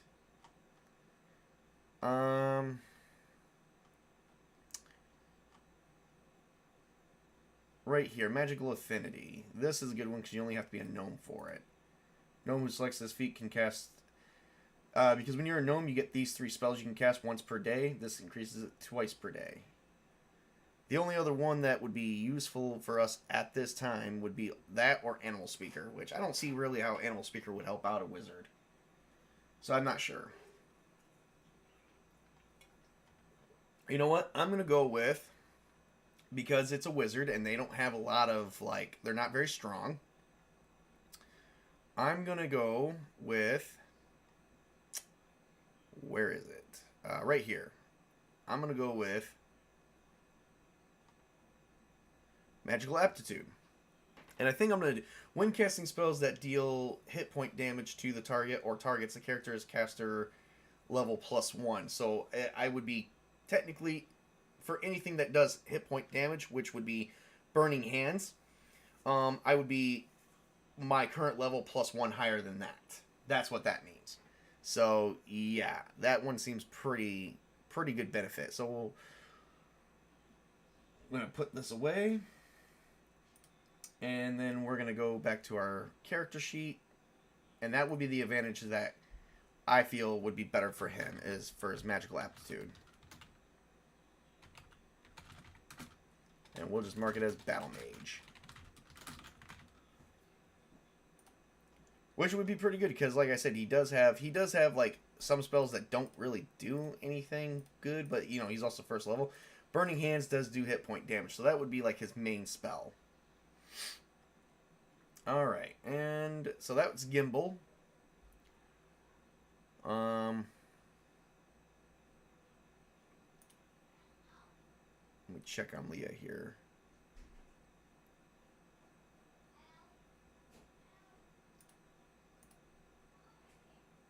Alright, yeah, I'm going to count that as 1 slot, so we're going to redo her for a minute.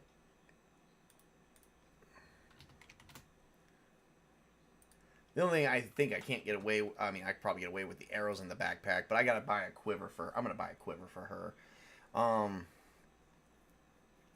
Let's look at the quiver real quick. So, alright, so we did secondary spell, secondary thing. We didn't do a secondary skill. We did advantage for Gimbal and an advantage for Leah. We're going to correct this right now for future reference. And she does have 9 gold pieces. Haha. That's helpful. I didn't even know. Because, like, whenever you're playing any other game, like D&D and Pathfinder, usually the quiver comes with, as long as you buy more than a dozen arrows. So, it's also quiver or score. So this would technically be a score of arrows. The EV for the score alone is, well, actually 2, but it has a capacity of 20, so it would still just be 2. So that wouldn't be much. She is broke. She's going to need gold pieces. So, yep. Alright. 6, 8, and 10. 6, 8, and 10. Not as bad, but still not as good either. So just correcting that. Alright, so she's got dodge. I'm going to have to bring up Sir Brian one last time. Magical aptitude, battle mage. And now we're up for Hank. We're going to do a secondary skill. Quiver, 4 gold pieces. Yep, thank you so much, Colin. I appreciate that. I appreciate you, Colin. I hope you know that. I don't know if I ever told you I appreciated you. But if not, you know, now you know. Alright, so 6, 12, 14, 16. Fair enough. It's the rules, right? Okay. And so that's Hank. Okay, so I'm going to show everyone off what I made characters so far. I've done 3 workshops. I was supposed to do 4, but because this one is still under 2 hours, we're gonna show off everything we've got here. We've got Sir Brian of Egg Sample. He is a human knight, lawful evil, and his primary attributes are strength, dex, and charisma. Man, this is actually a charismatic place. So lawful evil, we're gonna have to look at alignments for this. And he took a secondary still. Well, we call it Cartois, but basically means leadership. Went through all this myself. Yeah. Yep. So we went. So we picked a secondary skill because the rule is you could choose at the end to wrap up your character sheet. You could do a secondary skill or you could do an advantage. It's either or. Either or. You can't have both. Why does that say a 2 by it? That should be a 1. Because we only took that one time. So, yeah. Alright, so, and what that means, this is something that I'm using to bring it down. Now, in the first video, I explained it. If you were to use this means you're trying to rally people on your side for something. It doesn't matter which. You're trying to talk to people and you're presenting a case for people to see your ideal or your way. It's a charisma check. So you come up here. So his charisma is his prime. So he would have a challenge base of 12. Okay. Challenge base of 12. I'm going to say no challenge rating. Or challenge level because people don't really feel any way about him whatsoever. So he's kind of neutral. If they weren't seeing his way at all, I'd probably raise it per level. But if you're doing a bunch of like villagers, like level 0 NPCs, it's going to be 0. So then you do a d20 check plus your level, which is level 1, plus your mod, which is level 2, and then you add it up. So you're trying to reach 12. Well, because you do have this, and this fits the situation you're trying to do, and it's at a 1, the challenge base has actually been altered down to an 11. So instead of 12, your challenge base you're given additional plus 1 bonus. I just take it out of the challenge base and say, well, instead of 12, you're going to reach 11. That way, you don't have a lot to go on. I mean, if you really think about it, with a level 1 and a plus 2 mod for charisma, that's 3.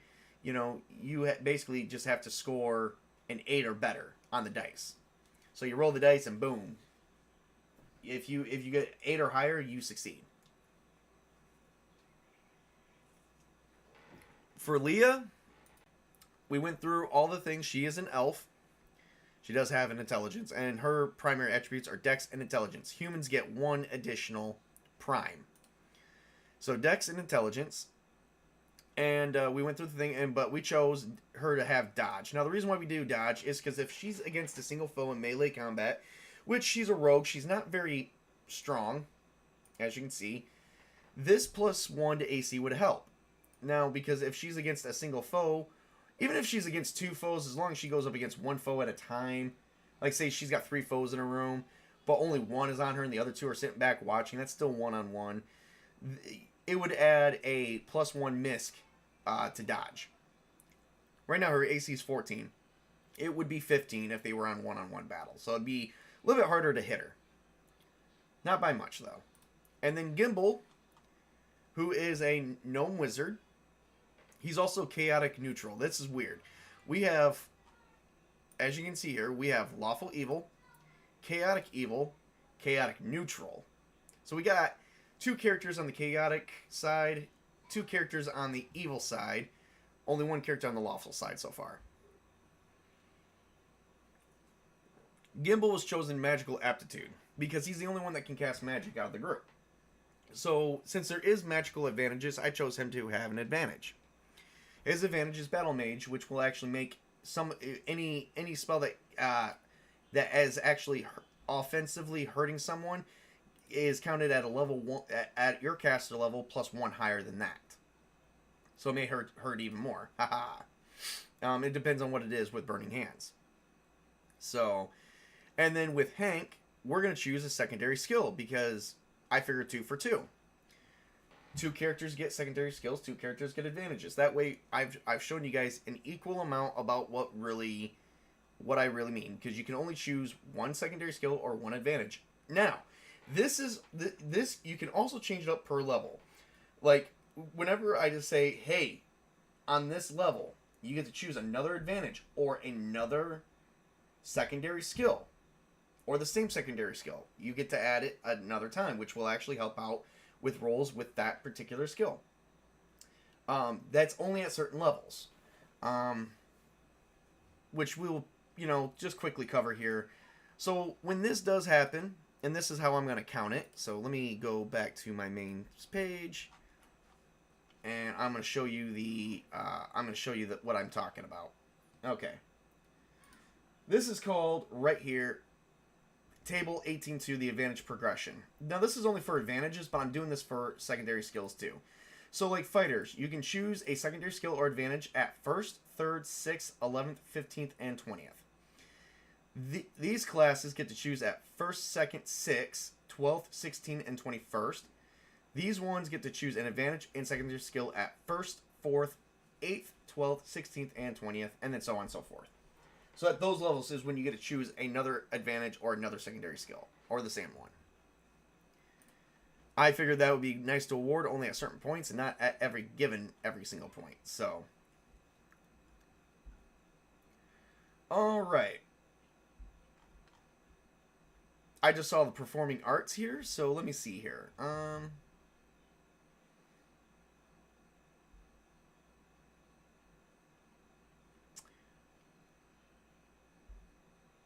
The skill of performing arts comprise of the method of artistic expression that entertains an audience by physical activity.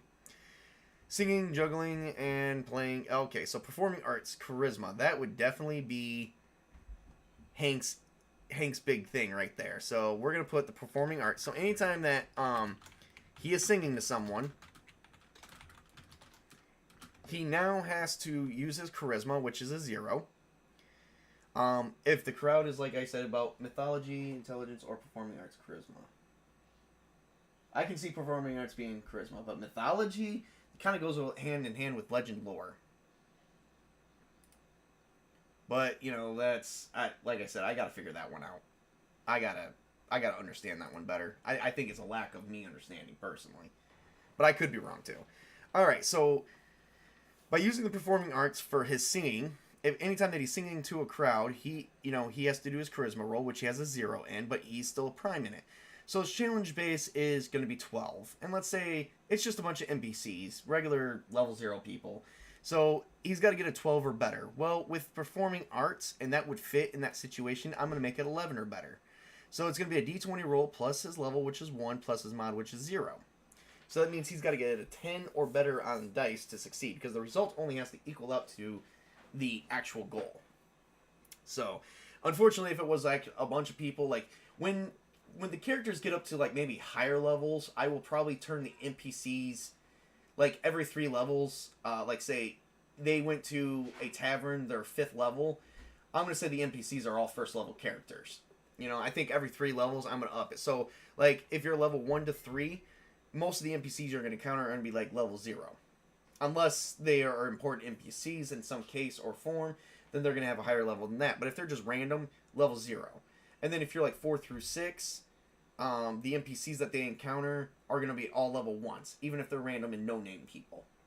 So that way they're not, because you got to think a 4th level bard's going to have kind of like some really cool stuff to do, able to fascinate people and stuff like that. So I'm not sure how that would work, but, that's when we get to higher levels and get to see that for ourselves, I guess. And our half-orc bard is neutral good. So we have lawful evil, chaotic neutral, and neutral good. See, I don't know how that would work.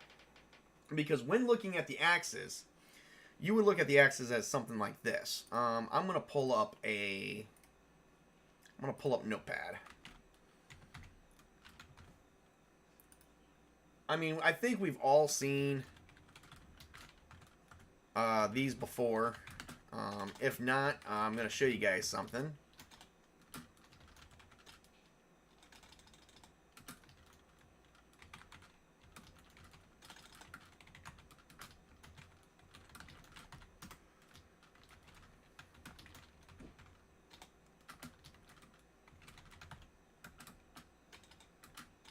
Oh, this is terrible. Let me see. I'm gonna need something with the table. Let me pull up Excel for myself here.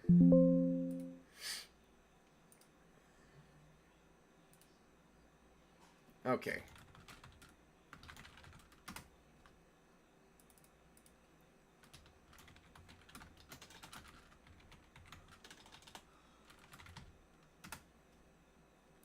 And we're getting ready to wrap this up here. We've actually been going for almost 2 hours, which was unexpected, but, I figured, hey, why not,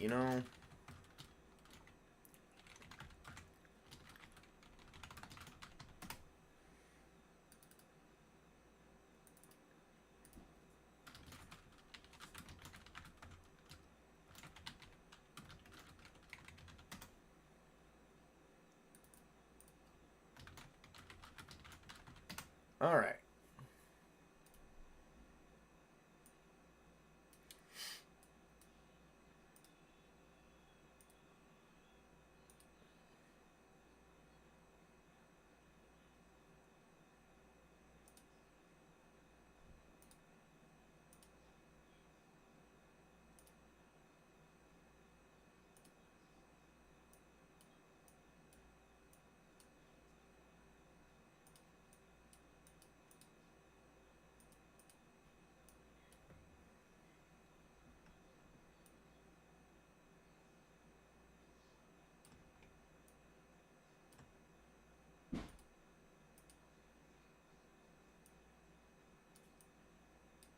All right.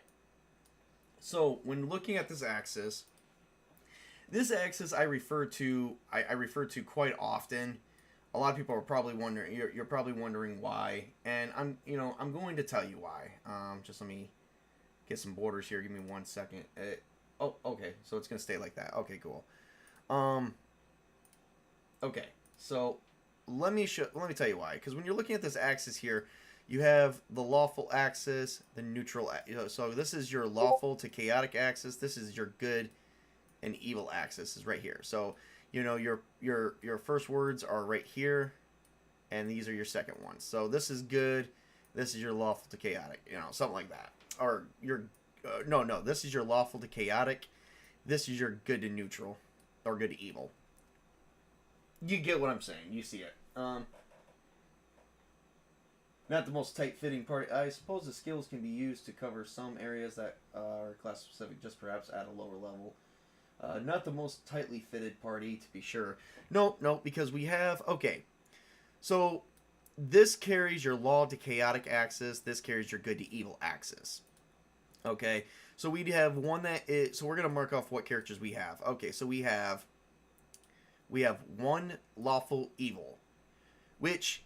The adjacent axis here, minus this one, the center one does not count. You have, you know, lawful evil could work with lawful neutral and neutral evil. You know, they're the closest thing that, in the, you know, I even believe in the description that'd be the closest thing. So, if we go to the description of this stuff here, and I said of this stuff here, yeah. If you go to the description of the alignments, okay. So we got lawful evil. Characters of this alignment value structure and order, and they place no limit on attaining it, especially if the goal is to their own benefit. They do not value life or concern for others. Ultimately, they seek to impose their ideals on others through strict regulation. Now, that's lawful evil. Lawful neutral. Characters of this alignment place primary importance on ultimate order, structure, and regulation of behavior. Good and evil are largely irrelevant for characters of this alignment because everything flows from the order to law. So they don't really give a crap. So if they saw... So if you had a lawful neutral character working with a lawful evil character, what the lawful evil character is, this character would not care. And it would not affect the alignment at all, because they don't care. All they care about is upholding the law. They don't care how they uphold it. If they upholded it in the good way, it's irrelevant. If someone else uphold it by using the evil way, such as force, they don't care. This is however they do that. And then neutral evil, that description goes with...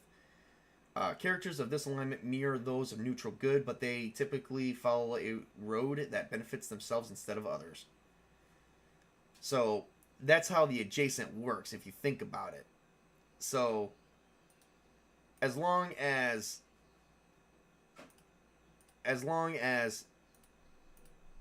nothing that the lawful evil character is doing is hurting the neutral evil character's goals, he does not give a shit. This doesn't affect them. So that's how that works.